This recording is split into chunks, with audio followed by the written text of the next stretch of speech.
కార్మికులు తీసుకుందామని అంటే అంటే సమ్వాట్ ఒక కొత్త ఇండస్ట్రీ ఏమైనా రావాలన్నా ప్రతి కంపెనీ వాళ్ళ ఎంప్లాయీస్ని వాళ్ళకి కావాల్సిన టైర్ చేసుకుంటుంది. అవును, మార్కెట్లో ఒక డ్రైవర్ అంటే I'm not down sizing anybody, అవునవును, దాన్ని కించపరచాలని కాదు. ప్రతి ఆక్యుపేషన్కి ఒక రేట్ ఉంటుంది. ఓకే, హైదరాబాద్లో ఒక డ్రైవర్ని హైర్ చేసుకోవాలంటే 18,000 నుంచి 50,000 ఇచ్చుకోవచ్చు. నాకు పర్సనల్ డ్రైవర్, నాకు చాలా క్రిటికల్ డ్రైవింగ్ కాకుండా నాకు వేరే అంటే నా డిఫరెంట్ మేనేజరల్ యాక్టివిటీస్ చేసినప్పుడు నేను 50 కూడా ఇచ్చుకోవచ్చు. లేదు నాకు ఇన్ని అవర్స్ వచ్చి వెళ్ళిపోతే చాలంటే 18,000 ఇవ్వచ్చు. ఇంకా తక్కువ కూడా ఉండొచ్చు. మినిమం వేజ్ వచ్చి 12,700 రూపాయలు తెలంగాణ స్టేట్లో ఉన్న veg. Okay,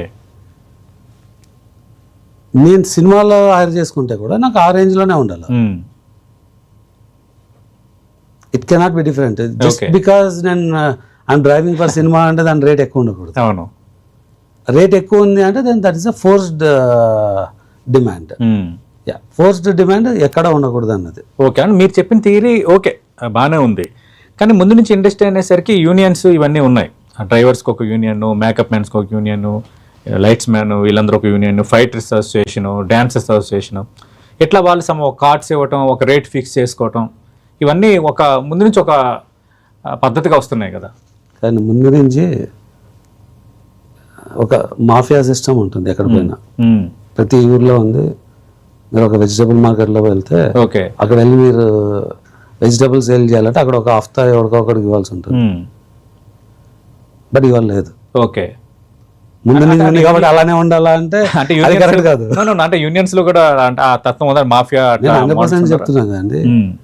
by A person that I'm hiring okay should pay 6 to 8 lakhs fee for a union to become a member. Okay, అవును, అంత పే చేస్తే వాళ్ళు కార్డ్ నేను ఇచ్చేదేమో ఆ కార్డ్ నాకు ఎందుకు కావాలా? అర్థమైంది, అదే రెగ్యులేటరీ బాడీ.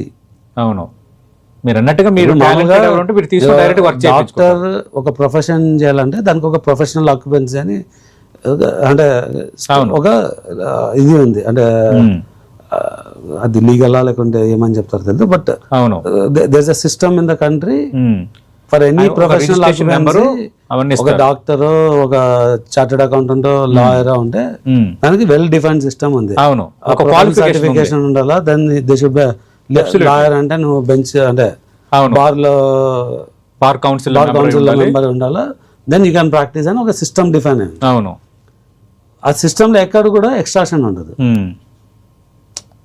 ఒక లాయర్ మంత్లీ ఎర్నింగ్ అన్నా bar council membership will be cheaper. Okay, ఇక్కడ 3 years ఎర్నింగ్స్ తీసుకెళ్ళి కడితే కానీ మెంబర్షిప్ రాదు. Then it's complete malpractice. Okay, so they are just trying to govern and create అంటే ఈ సిస్టమ్ తీసుకెళ్తారు. ఈ సిస్టమ్ మరి బ్రేక్ చేయాలని అనుకుంటున్నారు కదా మీరు? నేను బ్రేక్ చేశానండి, అనుకోవడం కాదు. ఓకే, నేను ఈ సిస్టమ్ కలైనా అవ్వను. కానీ ఇండస్ట్రీలో ఇంకా అది కంటిన్యూటీలో ఉంది కదా. నేను ఇండస్ట్రీ గురించి మాట్లాడలే. Okay, individual as a people media factory will not align. So I went అంటే I will hire the members of the union. నేను అర్థమైంది, స్కిల్ ఎక్కడ ఉందో అక్కడ వాళ్ళని హైర్ చేస్తాను. బట్ యూనియన్ ద్వారా హైర్ చేయను. రైట్, ఓకే, స్కిల్ ఎక్కడ యూనియన్ సంబంధం లేదు. I fought in the court. Okay, I why settlement with the federation saying I can hire whoever I want. Okay, ఒకవేళ యూనియన్ మెంబర్ని తీసుకుంటే ఆ యూనియన్ వేజ్ ఇవ్వాలా. అది ఇస్తాను. నేను వేజ్ గురించి ఫైట్ చేయట్లేదు. అవును, త్వరలో ఛాంబర్ ఎలక్షన్స్ కూడా జరగబోతున్నాయి కదా, ఇన్వాల్వ్ అవుతున్నారా విశ్వప్రసాద్ గారు? అంటే ఇన్వాల్వ్ అంటే పోటీ చేయటం కానీ? లేదండి. ఓకే, ఎందుకంటే స్కోప్ ఉంటుంది. Chamber is to socialise and share knowledge and bring అని ఏమంటారు, మీకు కొన్ని వెల్ఫేర్ బెనిఫిట్స్ ఉంటాయి. ఓకే, అంటే యాజ్ అ ప్రొడ్యూసర్ నాకు వెల్ఫేర్ బెనిఫిట్ అని కాదు, జనరల్ గా అందరు ప్రొడ్యూసర్స్ కి ఒక వెల్ఫేర్ ఉండాలా అని. అలా యూనియన్స్ కూడా వెల్ఫేర్ రన్ చేయడం వేరు. వెల్ఫేర్ రన్ చేయడానికి 8 lakhs మెంబర్షిప్ అక్కర్లేదు. ఓకే, వెల్ఫేర్ రన్ చేయడానికి ఇయర్కి ఒక 5,000 రూపీస్ స్పెండ్ చేయగలిగితే ఆ వెల్ఫేర్ డిఫరెంట్ పాలసీస్ ద్వారా రాగలదు. ఓకే, సో 5,000 రూపీస్ని కలెక్ట్ చేయడం ఈజ్ మచ్ ఈజీ. అవును, డైరెక్ట్లీ ఆర్ ఇండైరెక్ట్లీ. ఒకవేళ union we can send anybody, okay. But producer has to contribute. అంటే ఒక 5,000 రావాలంటే ఒక వర్కర్ యావరేజ్గా 100 days పనిచేస్తే producer pay 50 rupees more for the union so that they can get a welfare అన్నారు అనుకోండి, ఓకే. అది చాలా రీజనబుల్. బట్ నాకు 8 lakhs ఇచ్చిన మెంబర్ని నువ్వు తీసుకోవాలా, అవును. So regular other skilled people నేను బ్లాక్ చేస్తాను అంటే అది తప్పు. ఓకే. సార్ ఇప్పుడు హీరోలు కూడా ఈ ఏరియాలు తీసుకోవటం, షేరింగ్ అని ఎలాంటి చర్చ వస్తుంది కదా సార్, ఏంటి సార్ అది? చాలా హెల్తీ ప్రాక్టీస్ అండి అది. అవునా? అంటే ప్రొడ్యూసర్కి అది హ్యాపీ అన్న, మీరు హ్యాపీ? అప్ ఫ్రంట్ రెమ్యునరేషన్ కానీ అది బెటర్ కదండి. Okay. They are coming on risk. For ఎగ్జాంపుల్కి ఒక పెద్ద ప్రాజెక్ట్కి ఒక